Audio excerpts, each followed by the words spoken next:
Olá, bom dia a todos e todas que nos assistem nesta manhã de domingo. Eu sou o pastor Irênio Silveira Chaves e este é o programa de estudo bíblico à distância da Igreja Batista da Orla Oceânica. Você é o meu convidado, o nosso convidado, para acompanhar a nossa série de estudos que estamos fazendo no livro de Atos dos Apóstolos. Se você perdeu as aulas anteriores, não tem problema, você pode entrar na nossa página e dar uma olhadinha na playlist que as aulas anteriores todas estão lá gravadas para você acompanhar as aulas anteriores. Se você quiser também pode acompanhar através da apostila que está disponível gratuitamente em nosso blog. É isso mesmo, o nosso programa de estudo bíblico à distância não tem nenhum custo para os nossos alunos, para as pessoas que nos assistem, porque é uma atividade, um ministério da nossa igreja para abençoar o reino de Deus. E você que tem se sentido abençoado, abençoada pelas nossas aulas, a maior prova de reconhecimento de você será seguir a gente, clicar aí no link do gostei, do joinha, e também compartilhar essa aula com os seus amigos, com seus familiares, seus irmãos em Cristo, enfim, todas as pessoas que vocês conhecem. Então, siga o nosso canal, curta a transmissão e compartilhe nas suas redes sociais. Esse é o nosso pedido de sempre. Não porque você seja obrigado a fazer isso, mas é porque isso ajuda a gente a ter maior alcance com as nossas aulas. Essas aulas elas estão sendo publicadas, divulgadas, tanto através do canal da Igreja Batista da Orla Oceânica, quanto o canal do pastor Irênio Chaves no YouTube. Você pode acessar tanto num quanto no outro, porque todas as aulas estão ali gravadas, ok? Sem mais demora, nós vamos passar a nossa aula de hoje. A nossa aula de hoje é em continuidade a esse estudo que estamos fazendo em Atos dos Apóstolos. É uma experiência que, para mim, eu como pessoa, como estudante da Bíblia, que você sabe que eu sou, isso para mim é uma questão de realização pessoal. O projeto Lucas Atos sempre foi um sonho de escrever um material ligado a esses dois livros. Estudei muito sobre esses assuntos. Tenho muito material guardado desses acompanhamentos que eu tenho feito no estudo desses dois livros escritos por Lucas. E no ano passado nós encerramos o projeto de estudo do Evangelho de Lucas e agora estamos dando continuidade a esse projeto de Atos dos Apóstolos. O Evangelho de Lucas você encontra na nossa playlist. Você vai lá no canal da igreja e você encontra a playlist. Também tem uma apostila gratuita para isso. O livro de Atos, nós já fizemos 3 séries de mensagens na nossa igreja chamada O Povo do Caminho. E ficou assim, tem o povo do caminho, o povo a caminho e o povo no caminho. Então, essas séries de estudos é que estão sendo adaptadas para esse programa de estudo bíblico à distância da nossa igreja. É a nossa EBD. Tanto é que ela vai ao ar todos os domingos às 10 horas, que costuma ser o horário da escola bíblica dominical nas igrejas mesmo. Embora ela vá ao ar aos domingos às 10 horas, você pode assistir em qualquer horário, em qualquer dia da semana, dependendo da sua disponibilidade. Aliás, a maioria dos nossos alunos assistem de fato depois do horário do domingo, até porque muitos dos nossos alunos são membros de outras igrejas, frequentam outras igrejas e eles também nos acompanham em nossos estudos. Muito bem, sem mais demora, vamos colocar aqui a nossa apresentação de hoje sobre esse estudo, estudos em Atos dos Apóstolos, o povo do caminho. E a nossa aula de hoje é uma aula importante para a gente, porque já vamos chegar ao capítulo 11 do livro de Atos. E é a lição 11, um novo modelo para seguir o caminho. Nós vamos fazer uma análise do surgimento da igreja de Antioquia. Antioquia é uma cidade referência para a obra missionária cristã no mundo. Foi lá onde se começou um novo modelo de ser igreja, diferente da igreja de Jerusalém, que é o que vamos estudar hoje, como que foi feita essa transição, como essa igreja nova, com uma nova mentalidade cultural, com um novo modo de entender a obra missionária, como que ela se estabeleceu, como que ela surgiu. Então essa é a nossa aula de hoje. Para aquecer o nosso pensamento, segue aí um versículo que eu considerei ele chave para entender essa passagem. Ele era um homem bom, cheio do Espírito Santo e de fé, e muitas pessoas foram acrescentadas ao Senhor. De quem Lucas está falando? Está falando aqui de Barnabé. Barnabé é o elemento-chave para essa virada de página da igreja, para essa mudança de modelo de ser igreja no mundo. E para isso, houve a necessidade de uma pessoa com características próprias, que seria usada por Deus para fazer essa mudança, essa virada na mentalidade da igreja. Como que era essa pessoa? Bom, vou seguir o padrão homilético aqui, que nós aprendemos do Sermão de 3 pontos. Ele era um homem bom, cheio do Espírito Santo e cheio de fé. 3 características importantes de quem quer servir a Deus. Quer servir ao Senhor, meu irmão, minha irmã? Seja uma pessoa boa. Deixe o Espírito Santo encher a sua vida e aumente a sua fé, exercite a sua fé. Coloque em prática aquilo que você acredita de fato e viva de acordo com ela. É isso que a gente então pode viver. É isso que você precisa. Você não precisa fazer milagre, você não precisa fazer treinamento. Claro que tudo isso é importante. Você se aperfeiçoar, você aumentar as suas habilidades, tudo isso é importante. Mas para você ser um instrumento nas mãos de Deus, você precisa apenas dessas 3 coisas. Vamos relembrar: ser uma pessoa boa, ser uma pessoa cheia do Espírito Santo e ser uma pessoa cheia de fé. Só isso que você precisa. E resultado? O resultado é o derramar do poder de Deus à sua volta. Diz Lucas que por causa dessa condição, muitas pessoas foram acrescentadas ao Senhor.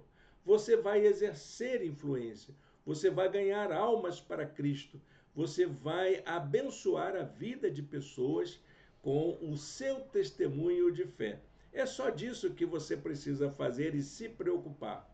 Claro que se você, depois que você se ocupar disso, ser uma pessoa boa, cheia do Espírito Santo e de fé, o resto, gente, é só para aperfeiçoar, é para melhorar a vida da gente. Eu cuidei disso para mim.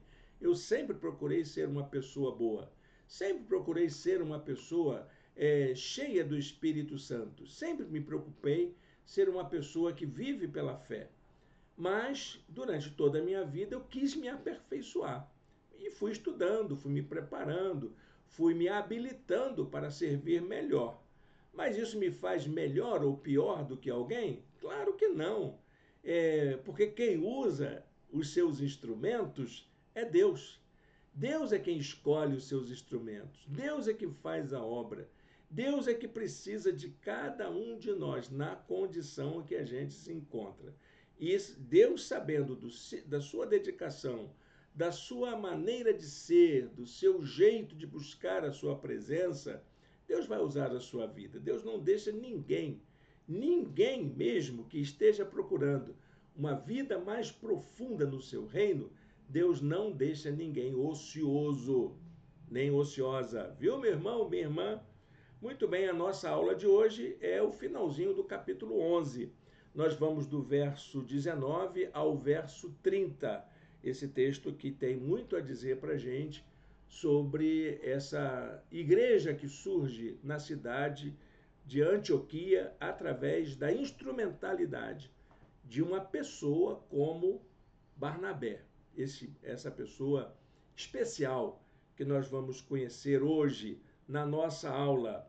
Fica com a gente até o final que você vai aprender muita coisa interessante sobre como colocar em prática o exemplo desse homem de Deus na nossa vida e também aprender a ser uma igreja tão dinâmica na atividade missional como foi a igreja de Antioquia. Vamos então juntos para a nossa aula? Bom, o primeiro slide já está aqui e a gente começa dizendo que a mudança da igreja para se tornar mais aberta para o mundo, mais atuante no mundo, se deu em algumas etapas. Então, nós já vimos a conversão de Saulo, que foi importante para essa guinada, né, da igreja para dentro do mundo. Vimos a conversão da família de Cornélio, na casa de Cornélio, que também foi muito importante, Deus abençoando a vida do apóstolo Pedro. E vamos encontrar agora uma nova disposição. E tem ainda a dispersão dos cristãos. Então, são três fatos importantes que marcaram essa guinada da igreja para dentro do mundo. Só que não ficou só por aí. Dentre esses cristãos que saíram para pregar o evangelho, foram dispersos por causa da perseguição, alguns desses cristãos tinham se espalhado pela Fenícia, que corresponde à atual região do Líbano. Outros foram para a ilha de Chipre, e nós vamos ver nas nossas aulas seguintes o quanto essa ilha foi importante para a pregação do evangelho. E alguns se instalaram em Antioquia, que é uma cidade que é importante também para o evangelho, que é a cidade que vamos conhecer na nossa aula de hoje. Essa cidade hoje corresponde à cidade de Antáquia, que fica na Turquia. Então, se você gosta de fazer turismo, quer conhecer onde é que ficava Antioquia, vá para a cidade de Antáquia. Ela hoje é a atual cidade que foi berço da obra missionária. O evangelho chegou também à região de Cirene, que fica no Líbano, norte da África. Então vê que realmente o evangelho se espalhou pelo mundo conhecido. Norte da África, a região da Síria e do Líbano e também a região da Ásia Menor, que atualmente é a Turquia. Foi para onde esses cristãos se refugiaram, foram encontrar abrigo diante da perseguição que eles enfrentavam. Isto está lá no verso 19 do texto que escolhemos. Os que tinham sido dispersos por causa da perseguição desencadeada com a morte de Estevão, chegaram até a Fenícia, Chipre e Antioquia, anunciando a mensagem apenas aos judeus. Então a gente vê que essa expansão do evangelho ela foi orientada. Não era uma mensagem para as pessoas de outras culturas, era realmente para os judeus. Então o evangelho era pregado somente para aqueles que faziam parte da mesma procedência, da mesma cultura. Alguns, porém, se dirigiram à cidade de Antioquia para começarem a pregar o evangelho aos gregos. Essa foi a diferença. Enquanto em outras regiões os cristãos que saíram de Jerusalém por causa da perseguição pregavam aos judeus, os que foram para Antioquia tiveram uma postura diferente. Eles pregavam para os gregos. E ela era, então, uma cidade importante, porque era, na verdade, a terceira maior cidade do Império Romano. Depois de Roma e Alexandria, nós tínhamos, então, essa mega cidade, que era Antioquia, onde alguns desses cristãos foram. E esses cristãos de Antioquia tiveram um diferencial. Qual era o diferencial? Em vez dele pregar para judeus, pregavam para gregos, para os da comunidade, para os locais. Alguns deles, todavia, cipriotas e sireneus, foram a Antioquia e começaram a falar também aos gregos, contando-lhes as boas novas a respeito do Senhor Jesus. Muito importante esse trabalho desses cristãos, porque muda completamente a linguagem, muda completamente o foco, a maneira de apresentar a mensagem compreensível para uma outra cultura. Estamos falando, então, de uma mudança realmente hermenêutica da maneira de pregar o evangelho. Estamos falando aí de alguém que assume o papel de fazer aquilo que nós, na aula passada, chamamos de inculturação da fé, que é trazer o evangelho, que era de natureza hebraico-judaica, para dentro de uma cultura greco-romana, falando aos gregos, que era exatamente essa conquista, dessa novidade que os cristãos encontraram em Antioquia. É Antioquia essa cidade onde isso vai acontecer. E Lucas compreendeu que esse fato fazia parte de um agir de Deus. Não aconteceu aleatoriamente. Havia todo um mover de Deus para que a mensagem do Evangelho alcançasse aquela terceira, aquela quarta etapa que está prevista em Atos 1:8.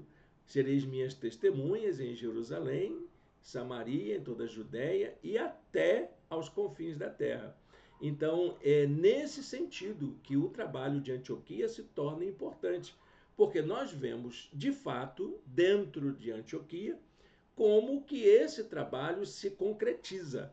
Porque as conversões, você vai, por exemplo, a conversão de Saulo era um judeu. Claro que um judeu com formação filosófica, literária, da cultura grega. Temos a conversão da casa de Cornélio, que era um romano, ele era um italiano, né? Então ele era um militar, mas que tinha apreço pela cultura judaica. Temos também os dispersos, as pessoas que foram aí espalhadas pelo mundo, mas eram judeus que falavam a judeus. Mas Antioquia não, Antioquia mudou a chave hermenêutica e fez com que o evangelho se tornasse compreensível para pessoas de uma outra cultura, que era a cultura grega. Ou podemos falar de cultura greco-romana, porque era essa a realidade vivida pelos povos nessa época. Como é que a gente entende que isso é um mover de Deus? Porque está lá na Bíblia. A mão do Senhor estava com eles, e muitos creram e se converteram ao Senhor. Então, pela primeira vez, nós começamos a ver que pessoas de outras culturas começam a abrir o coração para o Evangelho, a entender a proposta da nova vida em Cristo. E é isso que é o marcante. Essas pessoas são tocadas pelo Espírito de Deus e começam a ter uma nova vida.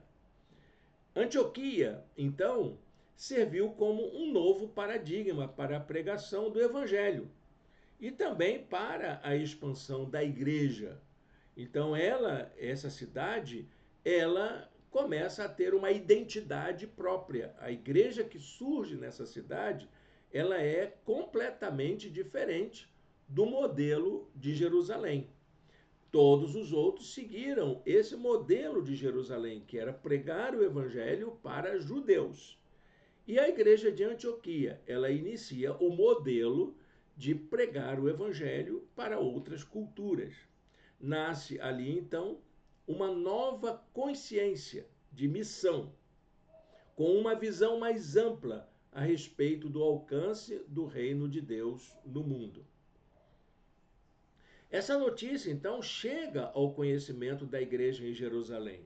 Olha, tem lá em Antioquia uma igreja que está fazendo uma coisa diferente do que a gente faz. Ela está seguindo um novo paradigma. Nós seguimos o paradigma judaico e eles estão seguindo um paradigma próprio, uma estrutura própria, um estilo próprio, não só de pregação, mas também de comunhão, de adoração, de serviço cristão no mundo. Então, o que acontece com essa igreja? Essa igreja escolhe alguém para ir lá, vai lá ver o que está acontecendo. E então a igreja escolhe uma figura. Essa figura é muito importante. Escolhe Barnabé para ser enviado até a cidade de Antioquia para saber o que estava acontecendo. Então, Barnabé, quando vai até lá, ele leva seu amigo Paulo. Barnabé teve uma grande surpresa ao ver ali na cidade de Antioquia uma comunidade de fé florescendo num contexto completamente gentio, greco-romano. E ele reconheceu aquela igreja como uma autêntica comunidade de fé. Apesar de não serem judeus, apesar de não seguirem o rito judaico, apesar de não terem as tradições judaicas ali marcadas, ele reconhecia que ali, de fato, estava uma comunidade de acordo com a fé em Jesus Cristo.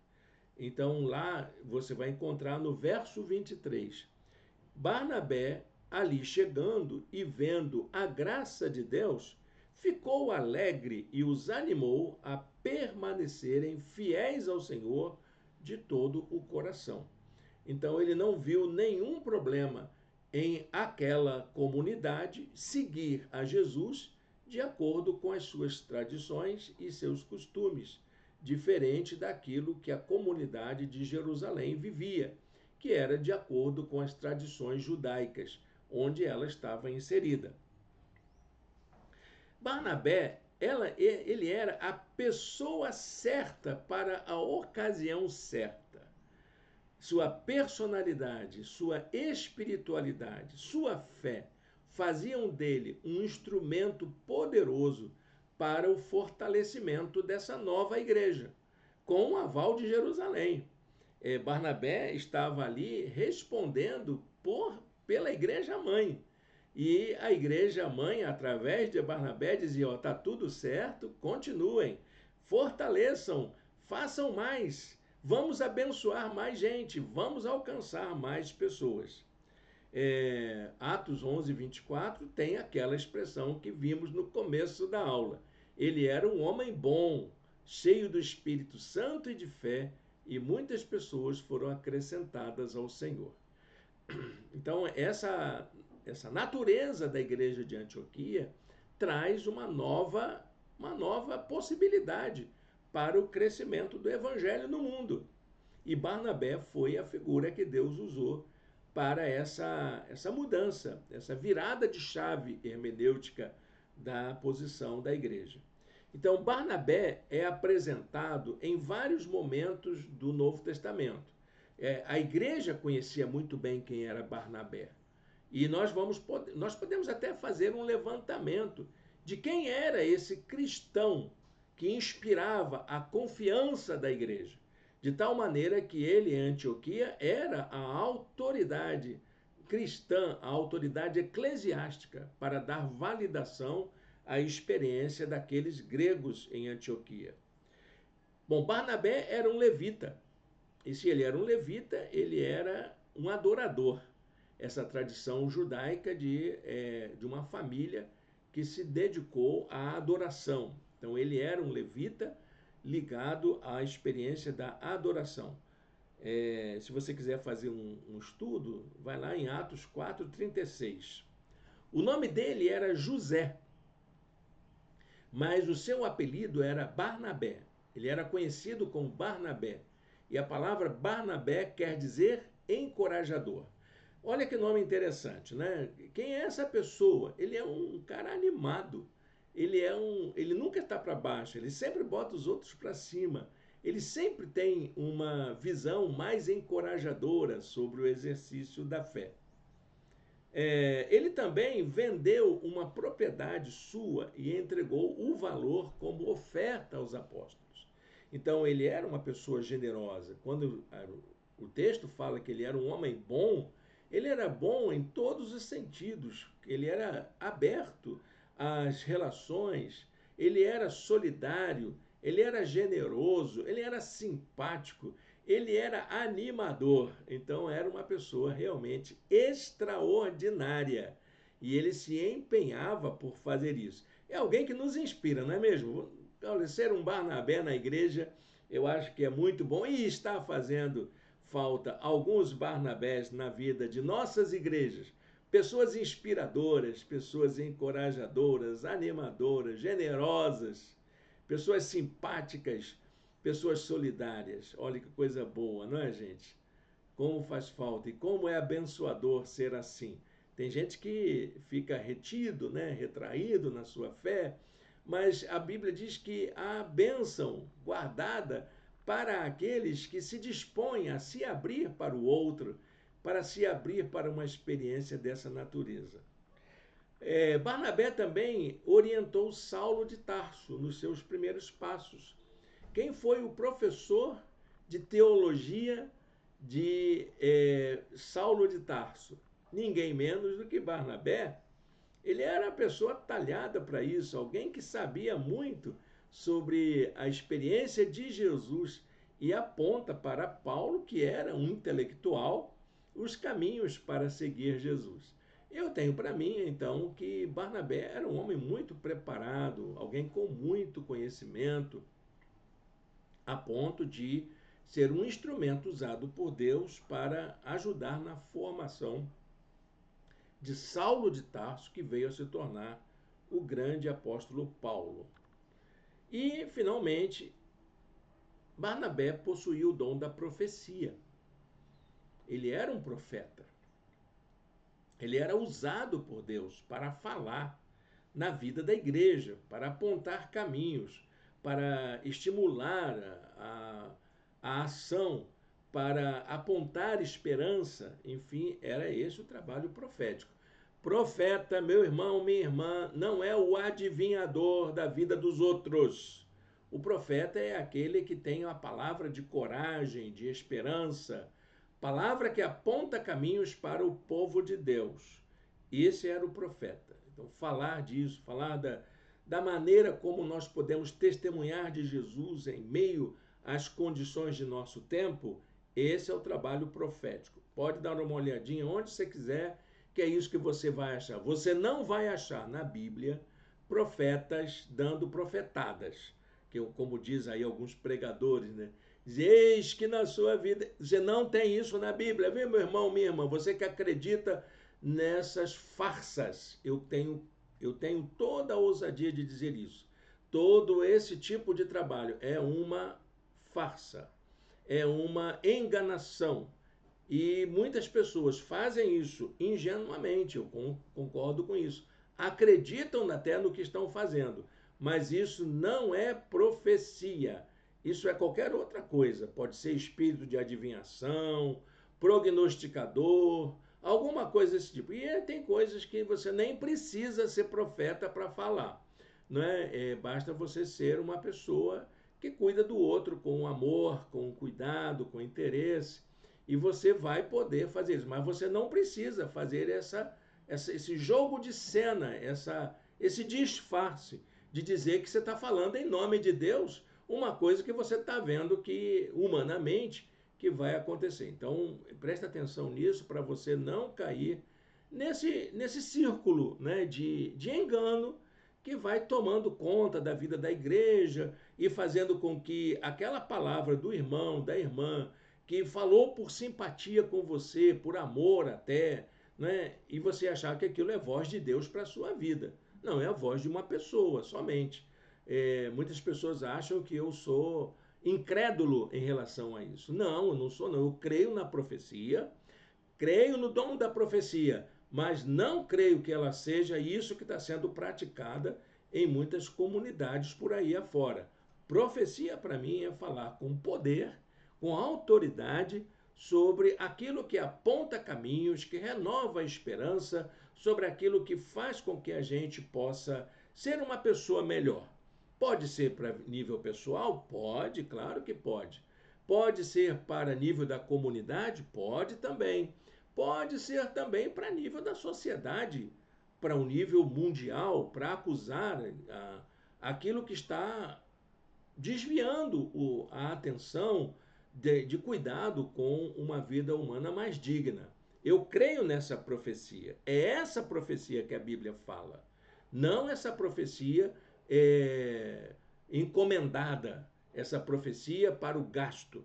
Não, isso aí é uma outra coisa. Você pode até fazer um trabalho terapêutico nesse tipo de cuidado. Mas, por favor, não chamem isso de profecia.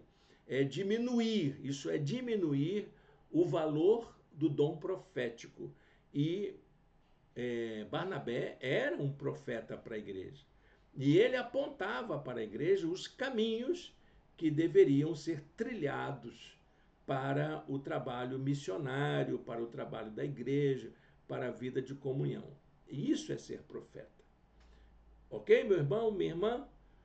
Não fique chateado comigo se você é uma pessoa que acredita nessas coisas, e que vai nessas reuniões. Hoje vai ter profecias. Não, não vai ter. Eu acredito perfeitamente nisso. Mas respeito, tá bom, gente? Respeito profundamente. Estou falando isso porque estamos num ambiente de aprendizagem.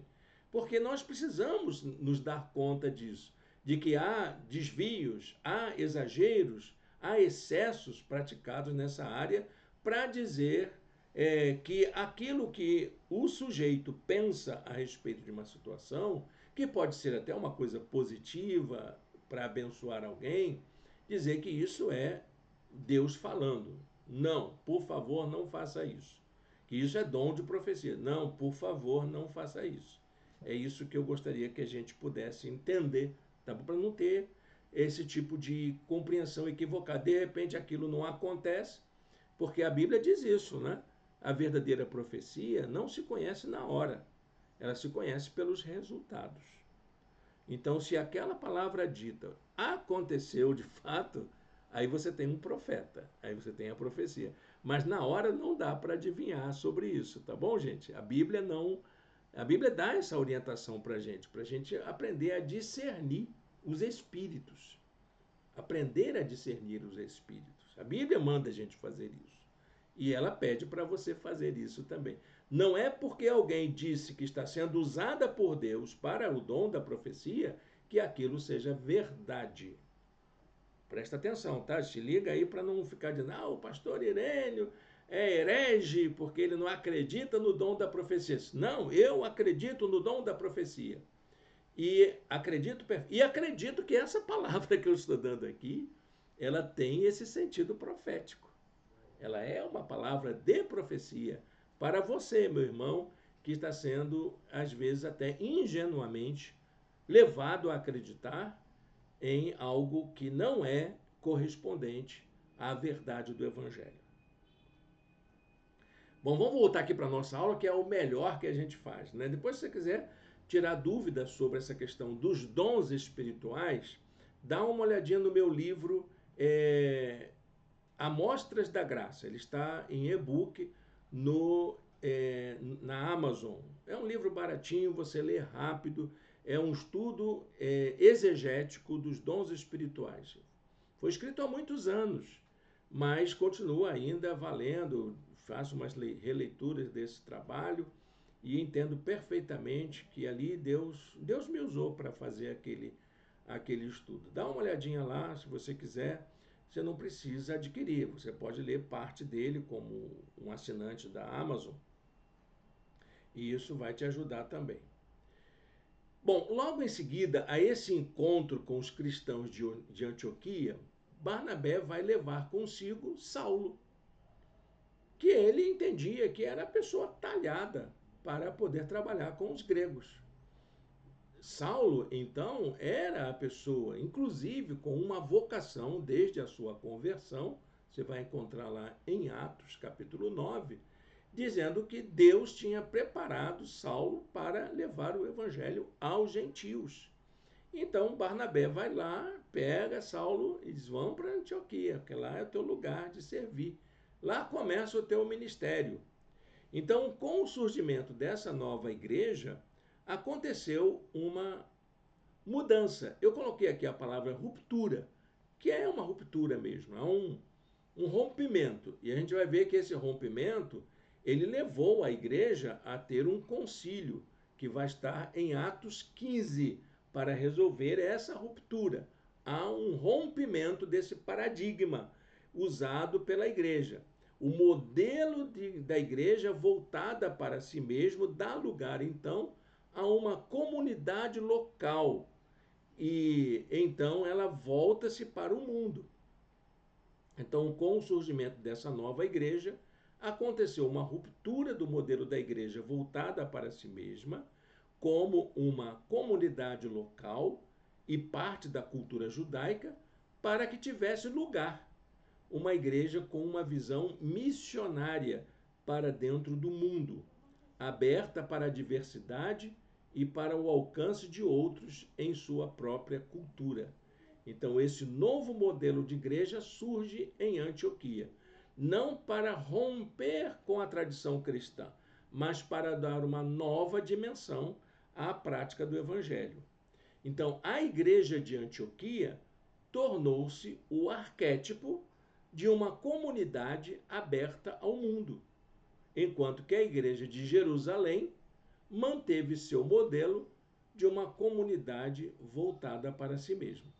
Então, nós passamos a ter dois modelos de igreja, uma aberta para o mundo e a outra voltada para si mesma. E aí, como é que é a sua igreja? É uma igreja aberta para o mundo ou uma igreja voltada para si mesma? Sim, porque todas as duas são importantes. Mas um dado interessante é que a igreja aberta para o mundo, ela permaneceu, ela continuou. E a igreja voltada para si mesma, ela desapareceu. A igreja de Jerusalém desapareceu. Uma igreja a caminho, então, ela assume o desafio de ser testemunha da graça e do amor de Deus a toda criatura. Esse é o dado novo que a igreja assume na experiência de Antioquia, dela ser um sinal, servir ao Senhor como um sinal da graça e do amor de Deus para o mundo todo, não para uma cultura apenas. Marcas da atuação de uma igreja aberta para servir ao Senhor do mundo. Eu anotei 4 marcas. Vamos ver quais são? A primeira marca é que a igreja aberta para o mundo precisa ter a visão de que Deus age em todos os contextos, não só no contexto da minha cultura, mas age em todos os contextos. Deus está agindo em todos os lugares. Barnabé, quando chega em Antioquia, ele não pediu para que os novos cristãos adotassem novos costumes, novas práticas, novos hábitos diferentes da cultura grega, mas que eles fossem fiéis ao Senhor e seguissem Jesus com integridade de coração, de acordo com a sua cultura. Então, diz lá no verso 23, este ali chegando e vendo a graça de Deus, ficou alegre e os animou a permanecerem fiéis ao Senhor de todo o coração. A segunda marca dessa igreja que se abre para o mundo é que ela precisa estar aberta a novos aprendizados. Não é porque eu sou da minha cultura que vou ficar ali preso à minha cultura. Eu preciso abrir o meu horizonte, preciso fazer novas descobertas, experimentar Deus dentro daquela realidade em que eu me encontro, crescer espiritualmente. Ao levar Paulo consigo, ou Saulo de Tarso, para Antioquia, Barnabé demonstrou que era preciso estar aberto para novas formas de perceber Deus agindo no mundo. Então, a figura de Saulo ali já era esse aprendizado que eles precisavam ter dessa percepção de Deus na vida deles, na cultura deles, porque era o novo. Como Deus age? Como que é esse mover de Deus no mundo? Então, para novas descobertas e novos aprendizados, é preciso saber fazer a transição para novas atitudes no serviço do reino. Você quer aprender coisas novas? Então você tem que mudar o seu interior, a sua maneira de entender, a sua mentalidade. Você precisa fazer ajustes na sua compreensão, na sua visão de mundo, como diz lá em Atos 11, 26. e, quando o encontrou, levou-o para Antioquia. Assim, durante um ano inteiro, Barnabé e Saulo se reuniram com a igreja e ensinaram a muitos.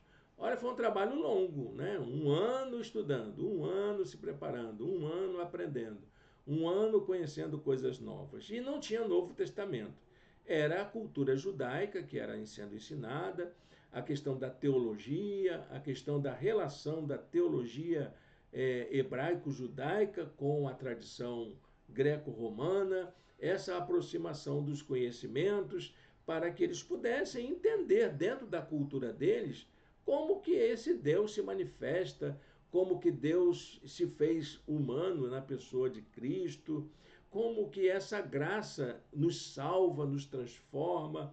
Então eles precisaram aprender isso tudo novo, né? Essa nova vida que há em Jesus Cristo. Terceiro lugar, a igreja também deve agir como um sinal da presença de Cristo no mundo.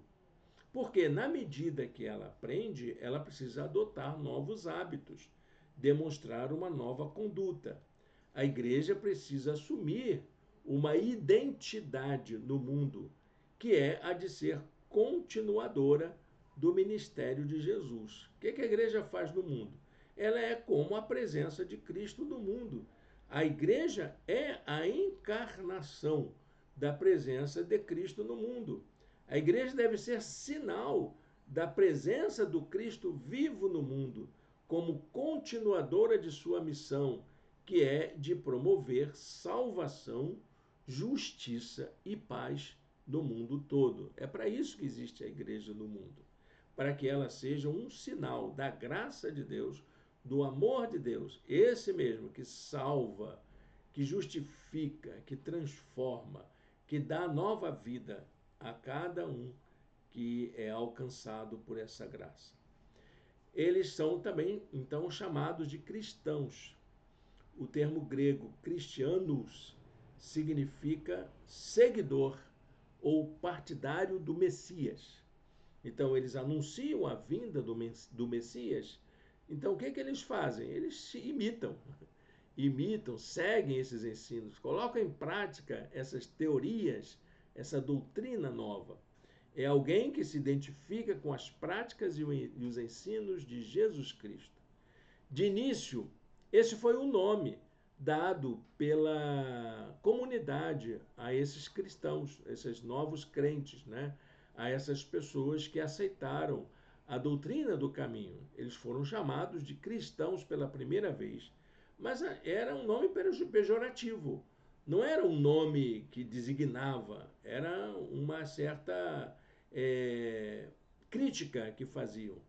Alguns até dizem, eu não sei até que ponto isso é verdade, mas a ideia de chamá-los de cristianos significava dizer que eles eram um Cristo em menor proporção, né? Era uma espécie de um Cristo pequeno, ou pequenos cristos no mundo. Era uma depreciação mesmo, mas acabou se tornando o nome distintivo de quem segue Jesus. Quem segue Jesus é um cristianos, do grego, né? Então, complemento do verso 26 diz: em Antioquia, os discípulos foram pela primeira vez chamados cristãos. Isso é muito importante a gente entender, tá bom, gente? A identidade da igreja com o ensino de Cristo era algo significativo. E pelo fato deles viverem esse evangelho, foram chamados de cristãos. Aquilo que era um termo pejorativo acabou se tornando uma honra e eles assumiram esse nome para si. E por fim, a igreja deve ter sua mente voltada para as necessidades integrais das pessoas. O que as pessoas precisam da sua comunidade? O que elas necessitam? Qual é o problema de cada um? Essa é a ideia de uma igreja aberta para a sua comunidade. Não uma igreja que mantém tradições. Não uma igreja que mantém crenças que estão ligadas a uma outra cultura. Mas uma igreja que está voltada para a realidade local. De maneira que eu acho assim, um grande equívoco quando a igreja fica tentando resgatar valores judaicos, valores hebraicos da sua história. Claro que a história é bonita, eu gosto da história. Ela é interessante a gente saber as nossas referências históricas, mas elas não servem mais para a nossa prática de fé. Nós não somos judeus, somos brasileiros.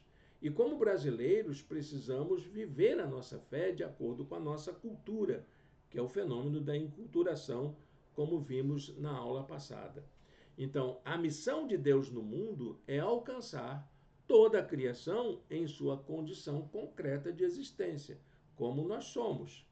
Um dos profetas, de nome Ágabo, anunciou que haveria um período de fome na região da Judéia. E a igreja se dispôs a providenciar socorro financeiro para os irmãos de lá. Foi verdade isso? Claro que foi. Ele não era um adivinhador. As circunstâncias levavam a isso, porque Roma já estava pelas medidas com a região da Judéia, por causa dos muitos protestos, com muitos movimentos contra a presença do Estado romano ali na região da Judéia. E certamente começou um cerco à região da Judéia. Eles tinham muito cuidado, porque na época de Antioquia, um século e pouco antes, a Antioquia, que era um grego, perdeu a guerra para os judeus. E era importante que eles se preparassem. E dentre os movimentos que Roma ia fazendo para o cerco à Judéia, começou então com a escassez. Nós estamos falando algo em torno de ano 40, década de 40, década de 50, e esse cerco começa a dar as suas marcas, inclusive com a escassez de alimento, de recursos, até ao ponto do general Tito, no ano 70, invadir a região de Jerusalém e eliminar, destruir completamente a cidade de Jerusalém. Então, nós estamos falando de um evento histórico significativo, que quando começa a igreja a se mobilizar para a solução dos problemas sociais, dos problemas humanos e até políticos, né? Já que está acontecendo esse mover que vai tirar recurso da Judéia, cabe a gente ajudar nossos irmãos e irmãs naquela necessidade. E eles começaram a se mobilizar para enviar recursos, até antecipatórios, para aquele problema que viria a acontecer. Versos 29 e 30. Os discípulos, cada um segundo as suas possibilidades, decidiram providenciar ajuda para os irmãos que viviam na Judéia, e o fizeram enviando suas ofertas aos presbíteros pelas mãos de Barnabé e Saulo. Então já é uma igreja solidária. Não é uma igreja somente voltada para o mundo, mas voltada para a realidade, para a vida das pessoas, as necessidades existenciais. Uma igreja nova, com uma nova mentalidade e com uma nova proposta de ação missional, algo que a gente precisa nos nossos dias atuais.